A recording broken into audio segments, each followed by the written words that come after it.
So in this video I played Resident Evil Village in 2023 for the first time. This is the last video in this series where I play through each Resident Evil game for the first time and create an in-depth review to let you all know if it's worth checking out in present day. Now this is the 8th and most recent entry in the franchise that isn't a remake, hence why this is the last video, releasing back in May 2021, so it's already over 2 years old, which is crazy to be honest. So I know there are people out there who want to know if it still holds up and if they should check it out. If you're going to enjoy or find this video helpful, then let me know by tapping that like button down below, and if you like story video games then that's what this channel is focused on. I have various reviews on an array of games. Without further ado, let's jump into Resident Evil 1 last time, for now, with Resident Evil Village, starting off with the gameplay. In terms of the overall gameplay, of course it's going to be similar to the recent games. The only major differences in gameplay are when it's a really old game like RE5 or 6 that hadn't branched out yet or didn't have the more advanced development at the time, which makes sense. So all the remakes and recent entries like 7 and 8, just by having pretty much the same or at least very similar formula, that alone just levels up the game and does make the old games that haven't been remade yet go down a bit. But hopefully soon all the entries have this updated modern day formula, because there's really no complaints and nothing really needs updating.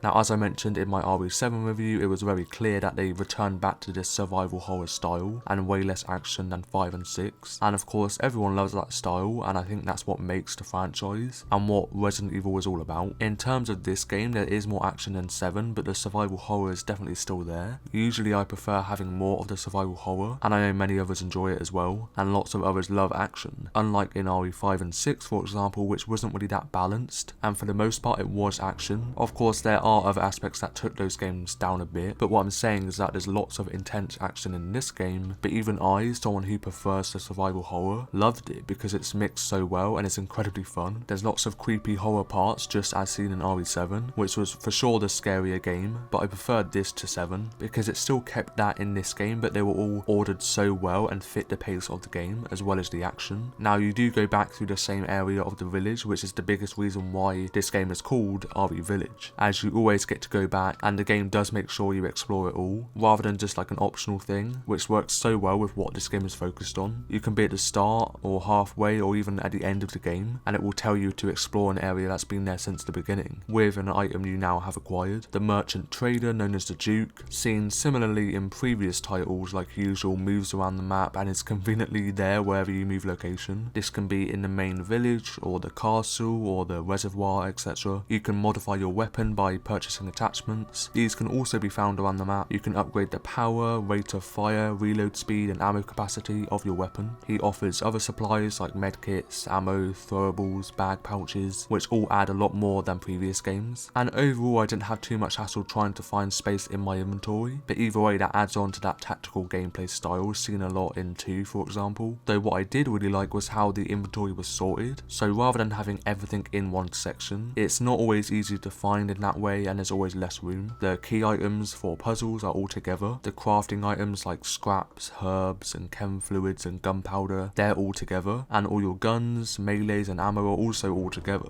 Of course the notes and bits of info are also all together, which we've seen before anyway, and the gunplay feels so smooth to handle and felt much more fast paced just as seen in all the remakes. Way more smoother to switch weapons and move swiftly around, even down to looting, which feels so much more responsive and satisfying, which helps a lot when you quickly pass through, as well as the puzzles, which I'll talk more about later. The treasure items are still here just like in RE4 and its remake. You can combine the treasures to increase the value. I wouldn't say there's as many combinable ones as there were in RE4. Either way there's still an awful lot to find, and again makes you explore the world more by looking at every breakable glass in the castle, every glint from a gem, any crystal skull that enemies drop and lots more. There are animals in the game that wander around and can be killed for meat that can then be combined together at the Duke, with multiple recipes all offering a permanent boost in different attributes like health, movement speed, etc. Now what is more prominent in this game and what was missed in the recent titles is the puzzles. I'm aware there were some in 7 and 6, but they either felt really repetitive or just weren't that many. In Village you explore through the entire castle, which is massive and a lot bigger than the house in RE7. It sort of reminded me of RE2, that sort of style, and the RPD station where you always had to backtrack through and hold on to items to use. puzzles at another place in the station, and that's definitely returned in this game. The puzzles are balanced perfectly to the point where they aren't repetitive in any way, and definitely not as difficult, which I really liked, and I'm sure many people would prefer that. They all feel very fun to solve and once again offer that exploration to give that survival horror style. It's not just a castle either, you explore through every single villain hideout, and there's a good amount, which I'll talk more about in story. You venture through them in order and all involve a bit of thinking to find what you're looking for, as well as just escape. The puzzles don't feel clunky in any way and are smooth to handle, just like the gunplay and looting as I mentioned. There's also a lot of variety in boss fights that, unlike RE5, they're all placed throughout the world very well, and I've actually had thought put into them, whether that be what they are. For example, when you venture to the highest point of the castle on the roof, there's a bunch of Samkas flying around as if they're guarding the top of the castle. There's the Salvatore Moreau, which transforms into a giant mutated monster. This is quite a major part that takes over the whole reservoir as you complete puzzles and find an item to drain the water. Therefore it adds a lot to a very simple task. A few small ones created by Heisenberg in his factory that stop you in your path, but once again link with the area. What I'm saying is that they're very varied and aren't just randomly thrown in there, like in 5, where a flying bug monster gets deployed in a truck on the side of a cliff, because pretty much all the bosses have obvious weak points. They are fairly easy to take down. Some people may not like that as they want the challenge, so if that is the case then I'd recommend putting it on the highest difficulty, but for me I didn't really mind, but just to keep that in mind. Now it's time to move on to the story of RE Village.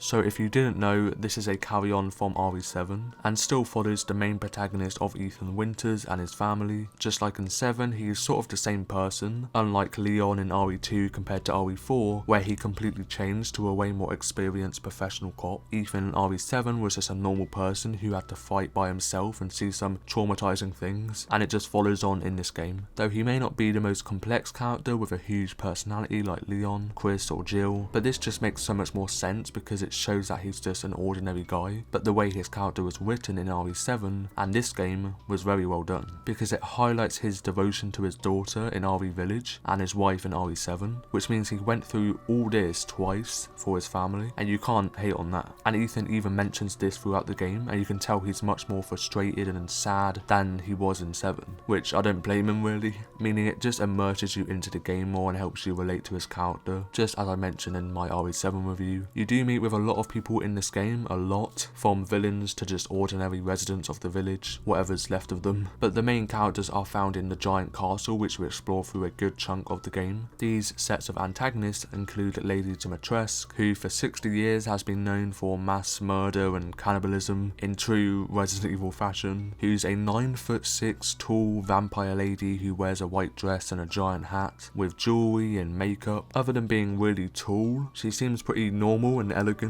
not really being that scary, which is different from previous titles, and that sort of makes her so unique. This also takes away from the fact that she's incredibly evil and insane when she's mad. She has the ability to grow her long fingernails and use them as weapons to slice through pretty much anything. Later on she transforms even more into a giant beast, which was terrifying as usual, and you spend most of your time running away from her as she tracks you down throughout the castle, just like Mr. X and Jack Baker, the Nemesis, etc. And as I mentioned, it isn't just a castle. Unlike RE7, which didn't really branch out into a giant fantasy world like this game does, all the characters are very different from each other, and there's lots of spooky, magical and over-the-top moments, which is common in the franchise anyway, but it seems there's a lot in this game, which made the story so unique and so fun, because all the villains give off so much variety and you meet with all of them in order. As you visit the place, they are one after the other, so each place is so different from the other, and you really don't know what to expect. The 4 main villains go by lords, Dimitrescu being one, and then Carl Heisenberg, located in a giant factory where he gets up to some sick and twisted stuff with his contraptions on his victims, Salvatore Moreau, who I already mentioned earlier, and Donna Beneviento with her puppet Angie, and honestly I found her my favourite. All the designs for the villains were so detailed, but the creepiness and design of Angie was so good. Also the fact that they work as a duo, and Donna's body is completely covered in a black robe, so you don't know what she looks like, made it even more unique. They live just on the outskirts of the village. I found the overall mood and magic of that place so eerie, and the lighting just made it. And lastly, there is the Dimitrescu daughters, who aren't part of the Four Lords but work under Dimitrescu, going by Bella, Daniela and Cassandra. They aren't actually her biological daughters, but instead adopted by her after experimenting on them with the power site. The unique aspect of them is that they transform in and out of a cluster of flies that swarm Ethan and bite him. I also loved their design and the attention to detail on everything, from the faces and costumes. They really nailed it with the design of this game. It's not true horror, but more of a magical fantasy twist that made it so unique. I know I keep going on about it, but it was just, this game is so different to all the rest. I love the design of the castle as well. The reflections and lighting look so incredible, and it doesn't even have to be max graphics settings as well. That you can tell they put a lot of thought into building it. The gold wall designs and hallways, pretty much everywhere you look something is shining in your face. Even the snowy village and its forestry that not only looks so real but is animated really well as you walk through. And the village does capture that cold, eerie feeling even though it's always in daylight, fully immersing you into that world. And that's where I end my review of Resident Evil Village in 2023. I definitely recommend this game, I must say. I think this is my favourite Resident Evil game. Sort of tied between RE2 Remake, but as an overall, like basing it on everything, I believe this game takes a top spot for me, just based on my enjoyment as well. But looking back on all of the franchise, it's been really fun going through every game and each narrative, because they're all so different, following different sets of protagonists and antagonists, the various settings and enemy types. At the end of the day, I think all the games depend a lot on personal preference, because they all follow a similar gameplay structure and formula throughout the series. If you're planning on checking this one out, I would say you don't have to play RE7, but I do feel like you'll understand the story a lot more and why stuff happens. There is a small recap that gives you a base idea of what's going on, but playing through RE7 does help if you want more context, and it's also a great game. If you did enjoy or find this video helpful, then let me know by tapping that like button down below. And if you enjoy story video games, then I have various reviews on the channel on an array of games, with a playlist of a random series I've done in the description. Thank you for watching until the very end, and it's now time to move on from Resident Evil. Whatever there is to come, I do have some ideas, and bye bye.